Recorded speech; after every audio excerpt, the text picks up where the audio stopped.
C'est donc la deuxième de ces 4 vidéos, il y en aura bien 4 malgré l'hésitation dans la dernière vidéo, qui constitueront le cours sur l'art.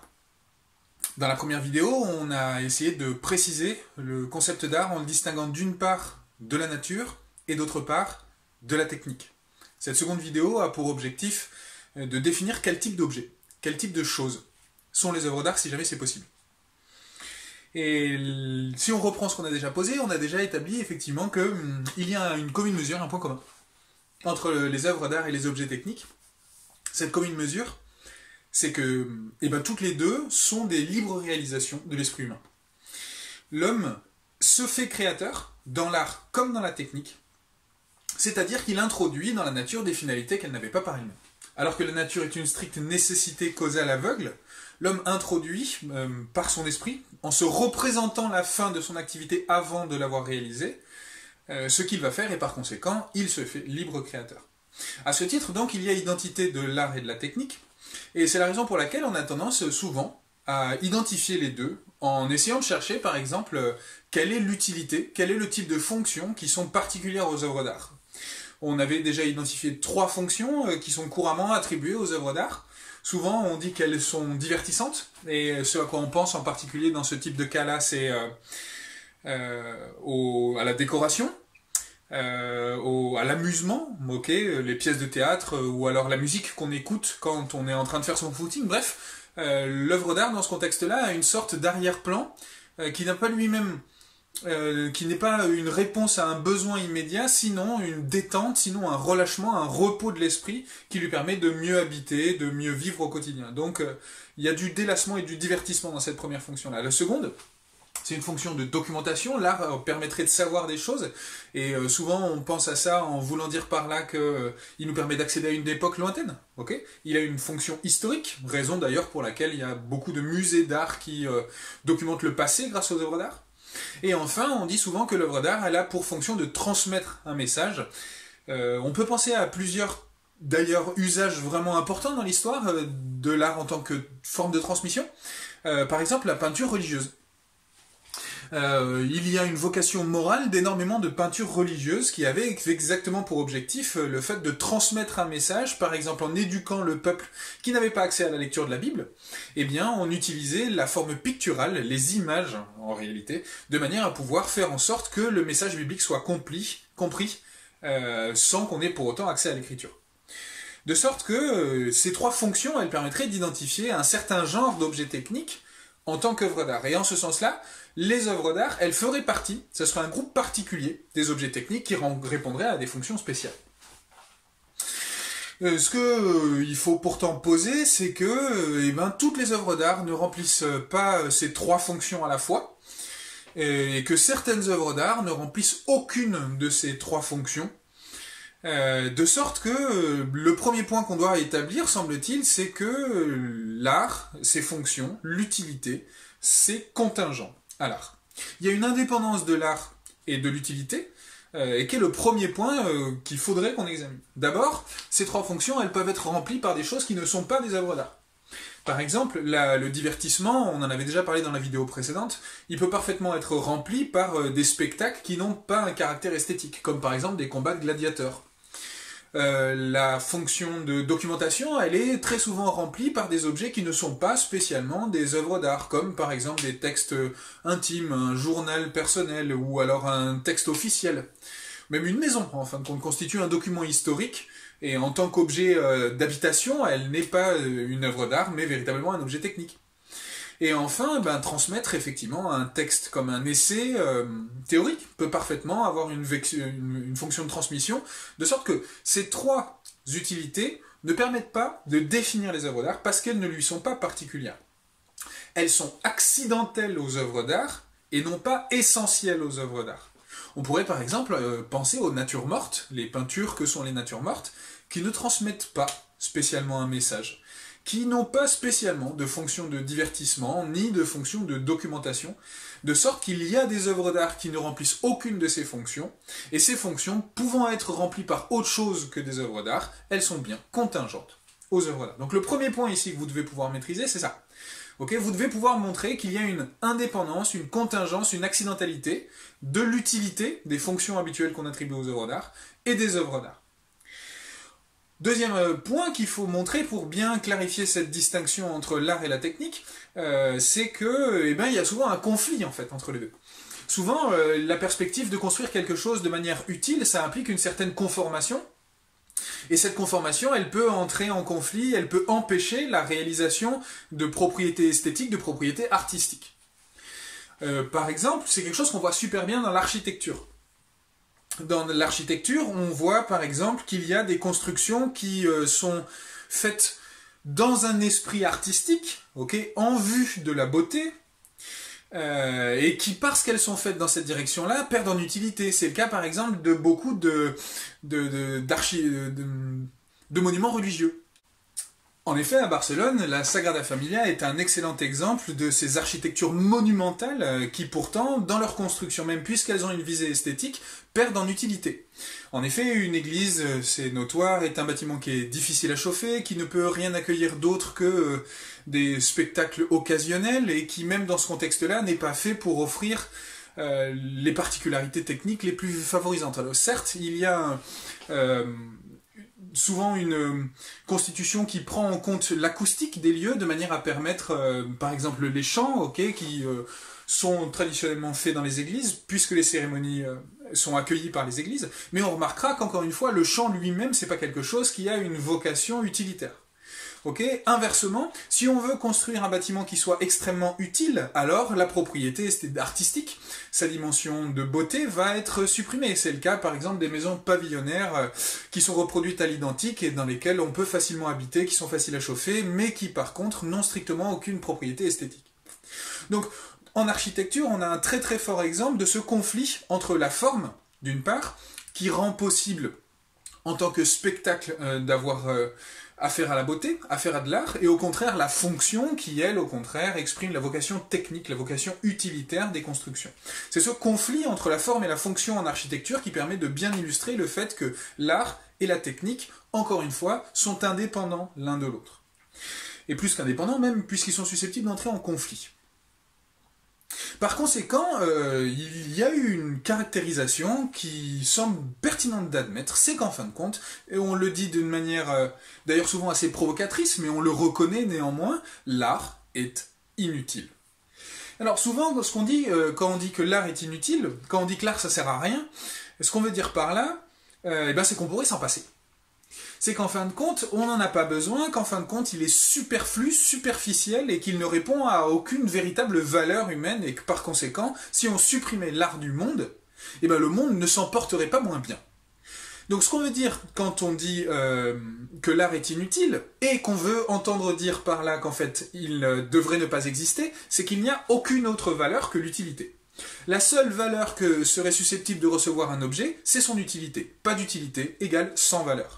Or, ce que nous apprend au plus haut point l'œuvre d'art, et c'est probablement justement en cela qu'elle se distingue de l'objet technique, c'est qu'il y a d'autres valeurs pour les objets que l'utilité.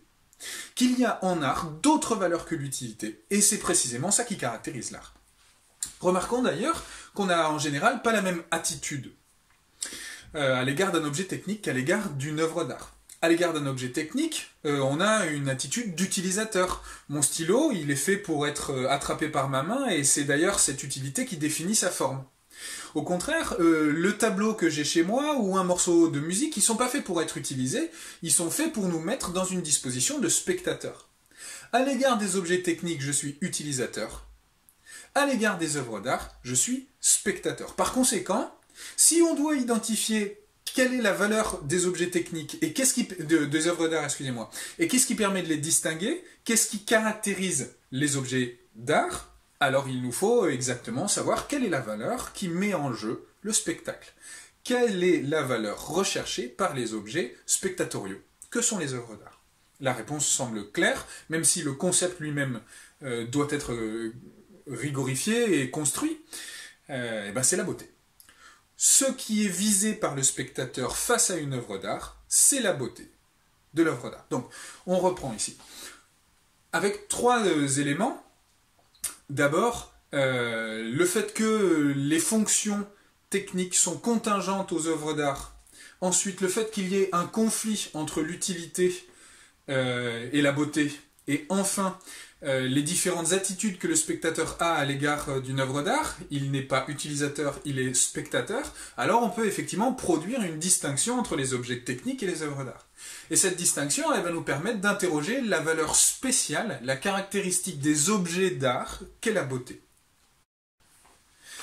Alors dès qu'on a dit que la valeur qui caractérise les objets qu'on appelle des œuvres d'art, c'est la beauté, tout de suite un ensemble de problèmes se posent. D'abord, c'est une notion qu'on doit bien reconnaître comme étant hautement ambiguë. Et je vais partir des raisons de cette ambiguïté. Ma thèse, tout de suite, l'idée que je vais défendre, c'est une idée qui est classique, qu'on retrouve par exemple de manière élaborée différemment chez Kant, mais que c'est à cause d'une erreur qu'on dit que la notion de beauté est ambiguë. Et si on dissipe cette erreur, on peut reconnaître effectivement la beauté objective des œuvres d'art. On reviendra sur ce point dans la vidéo qui concernera spécifiquement la réception de l'œuvre d'art.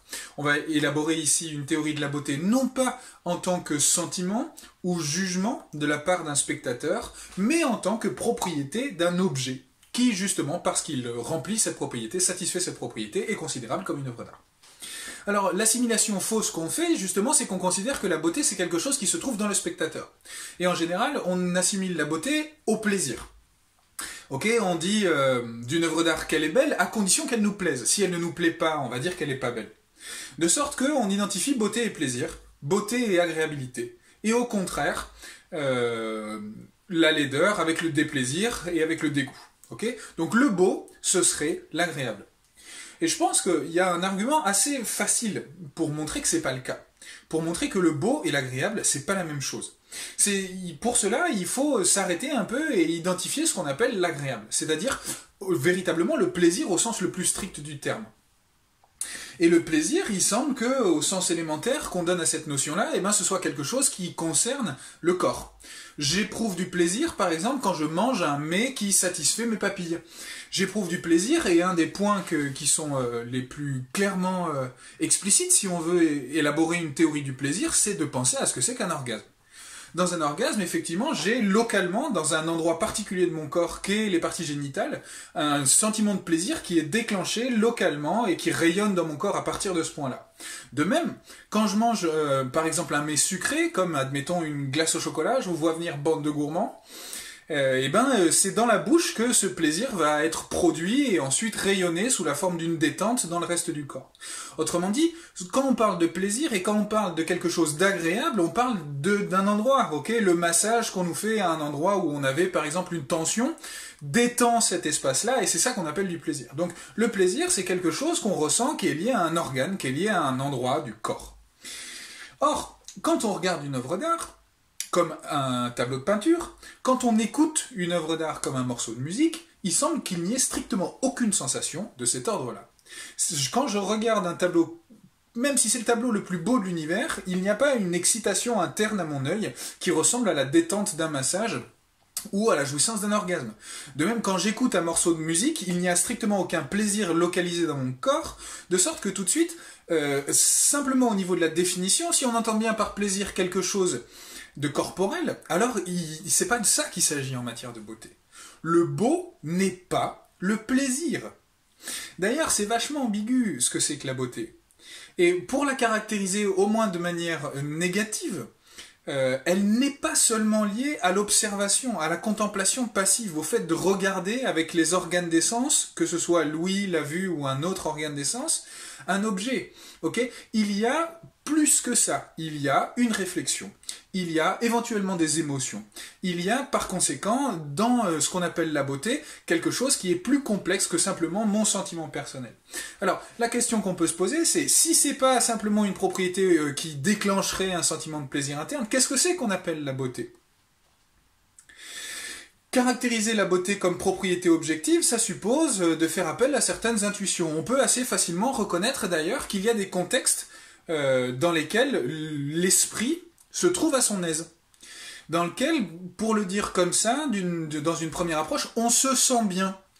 Et ce type de situation, dans lesquelles l'esprit se sent bien, l'esprit se trouve à son aise, se sent chez lui, je dis par anticipation, C'est des contextes dans lesquels il y a une sorte de paix. Ok, l'intérieur de nos maisons, en général, il est construit d'une manière assez géométrique. Les constructions humaines, elles sont assez effectivement régulières et il y a un attachement de l'esprit humain, peut-être justement qui le distingue d'avec la nature, à l'ordre, par opposition au chaos.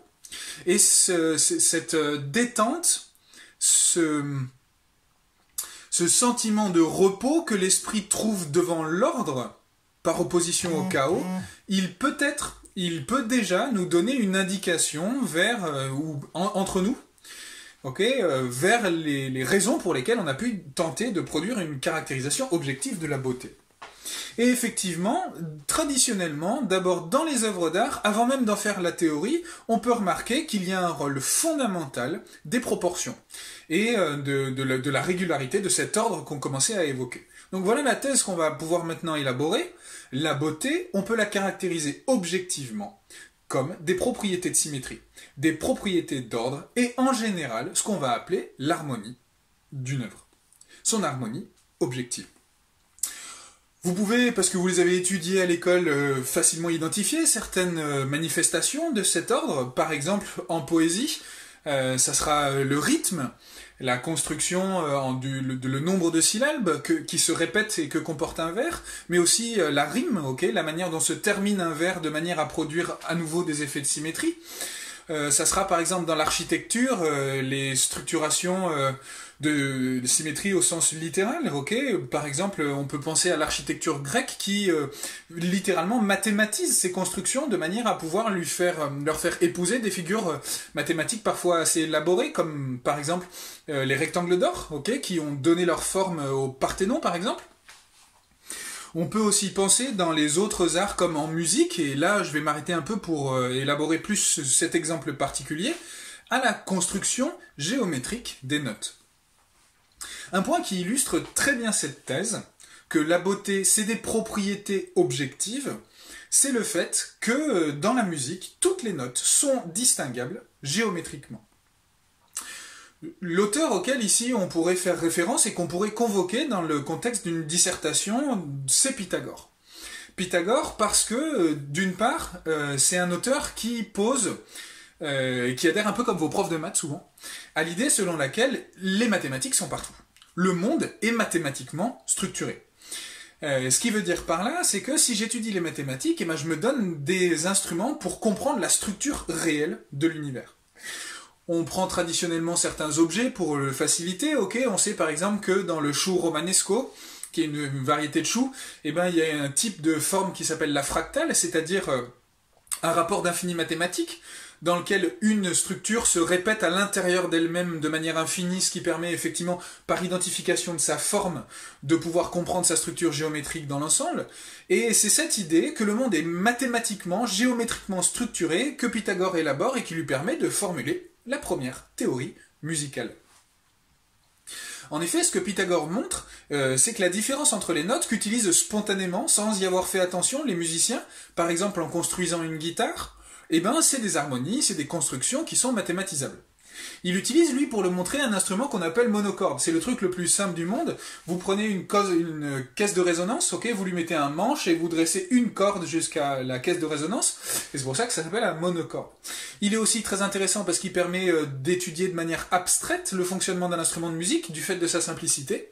Et ce que montre sur un monocorde Pythagore, c'est que, étant donné la note de départ, que fait le monocorde, donc on l'aura tendu et on aura produit une note de départ qui est arbitraire. Si on tend la corde, si on la coupe, on la pince, pour rompre sa vibration, à 2/3 de sa longueur, on obtiendra de part et d'autre la même note, mais à un octave de différence.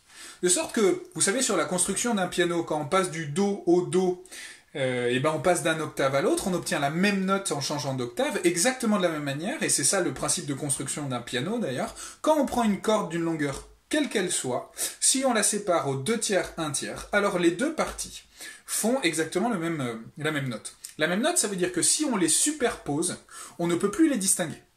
Elles s'identifient. Et on a ici le principe de base de la théorie des accords. Certains mélanges de notes en musique, par exemple, sont disharmoniques. Ça veut dire que si on les fait, eh ben on identifie effectivement l'absence de coïncidence entre ces notes-là. Et au contraire, il y a des accords qui fonctionnent entre eux précisément parce qu'on perd ces dissonances-là et que par conséquent, ils réalisent de la beauté. Ce que Pythagore montre, c'est que en musique, les accords harmonieux sont des accords qui dépendent de rapports de proportions qui sont exprimables dans des fractions. Au contraire, les accords disharmonieux sont des accords qui ne sont pas exprimables dans des fractions. Par conséquent, que c'est mathématiquement que l'on peut comprendre objectivement la nature du beau. La théorie de Pythagore permet donc de se généraliser à partir de son analyse de la musique, et de la thèse selon laquelle le monde est construit géométriquement. Alors on peut trouver effectivement que l'esprit humain a une correspondance, une intuition qui lui permet de saisir spontanément les rapports harmonieux qui existent dans la nature. Et cette intuition-là, c'est le sens du beau. Notre capacité à reconnaître la beauté nous permet d'identifier les rapports mathématiques objectifs qui permettent de reconnaître la beauté. Par conséquent, la beauté peut être objectivement définie.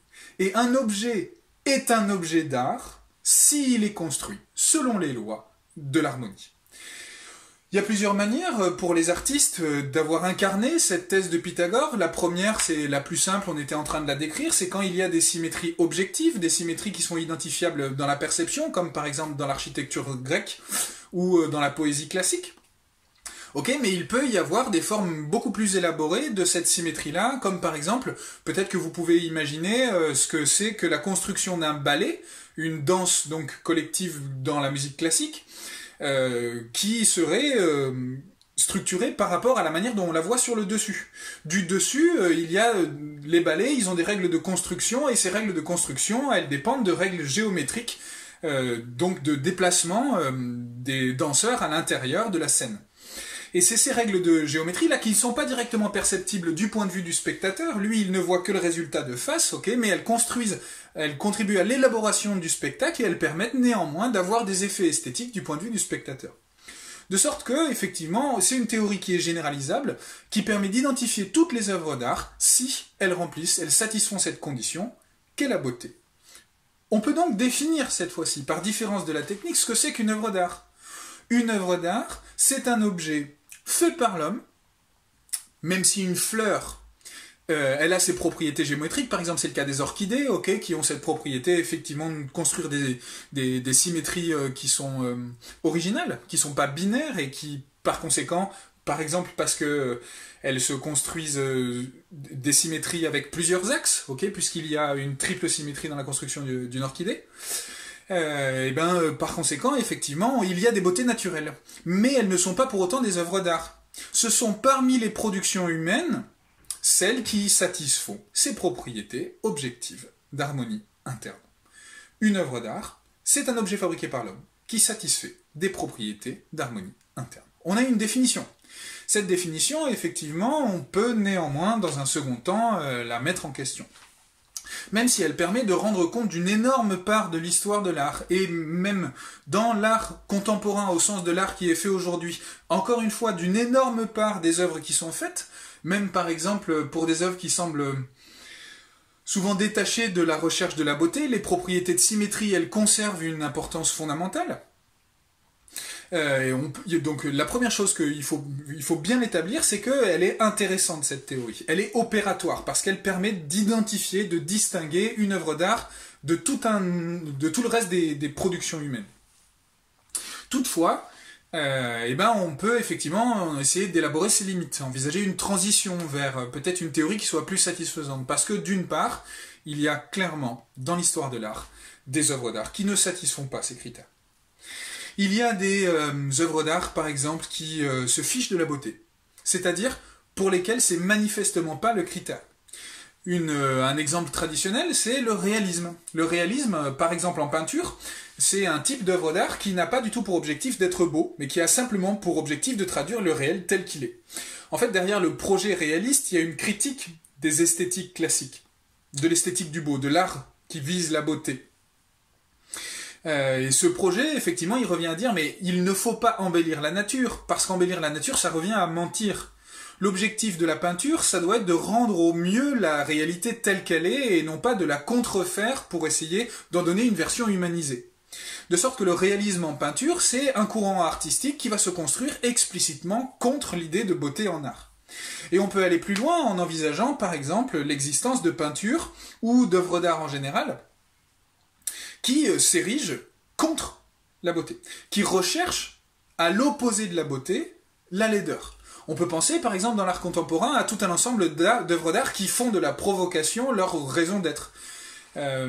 Par exemple, une œuvre d'art comme Peace Painting, qui est véritablement un crucifix qui a été plongé dans du sang, dans le sang de l'auteur et dans l'urine de l'auteur, et qui ensuite est pris en photographie et dont le développement fait contribuer les fluides de l'auteur, pour le dire comme ça.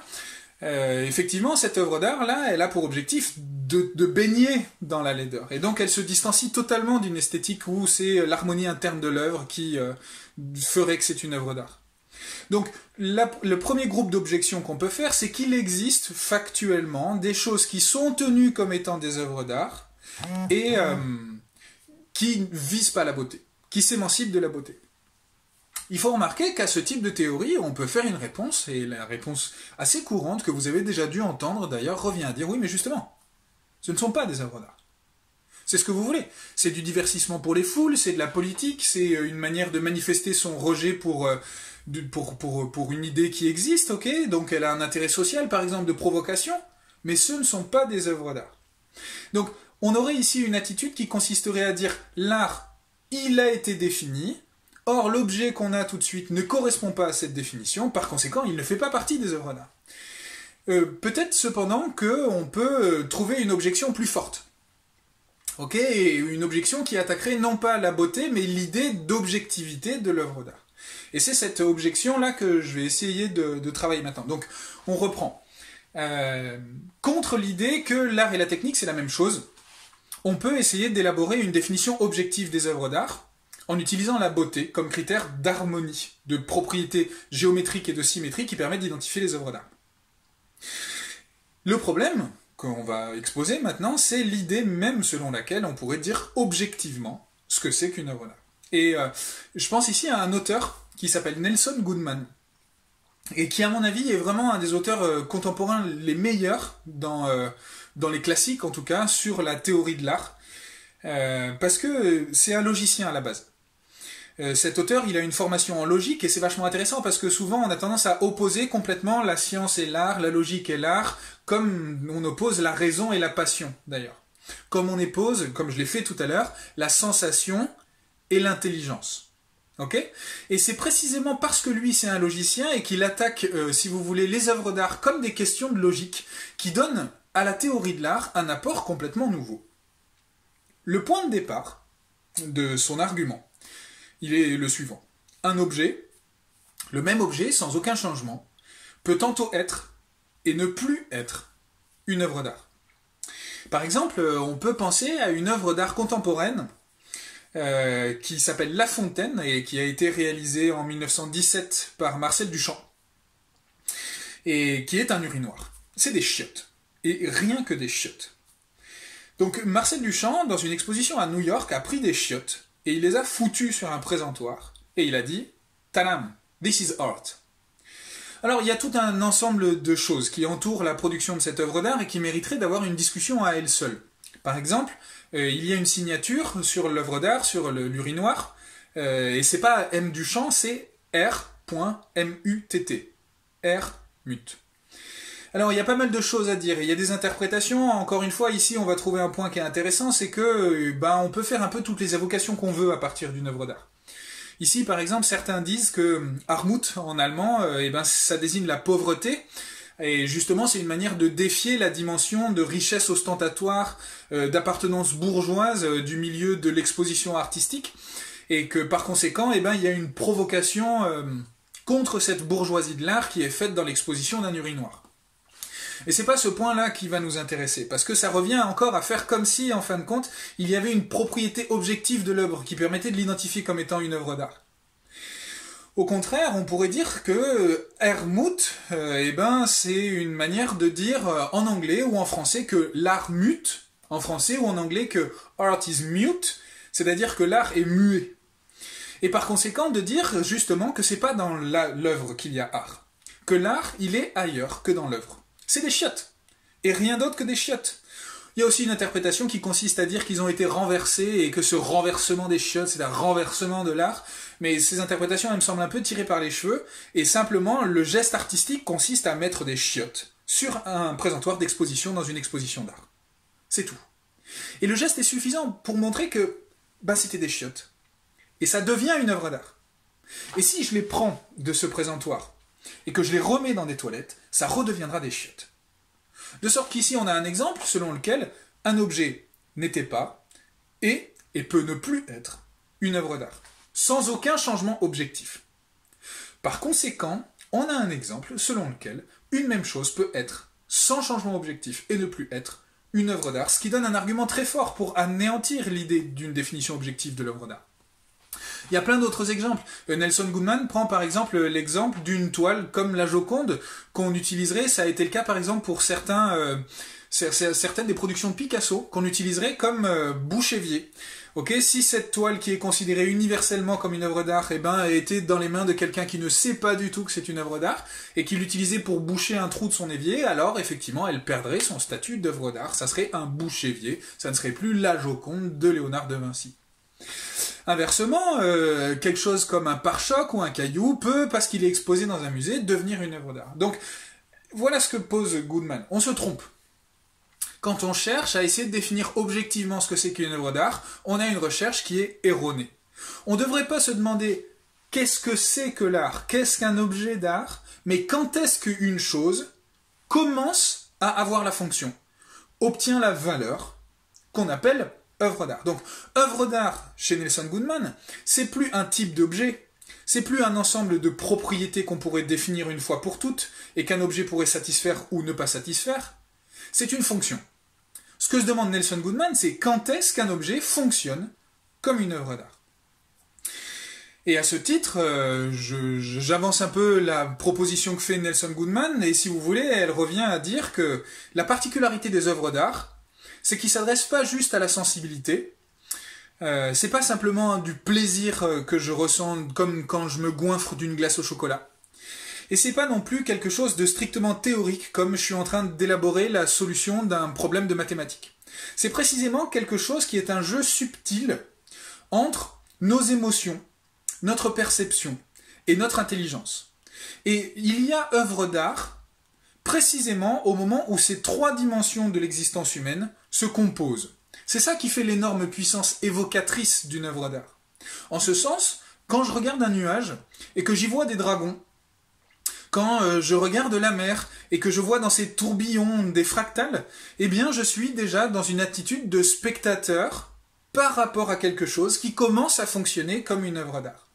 Donc ce que propose de faire Goodman, si vous voulez, c'est plus de donner une définition qui ait des contours fermés. On tentait auparavant de dire l'art c'est ça. On va fermer la définition et tout ce qui ne remplira pas cette définition ne sera pas de l'art. Il propose, si vous voulez, de définir l'art sur le modèle d'une cible qui n'aurait pas de fin.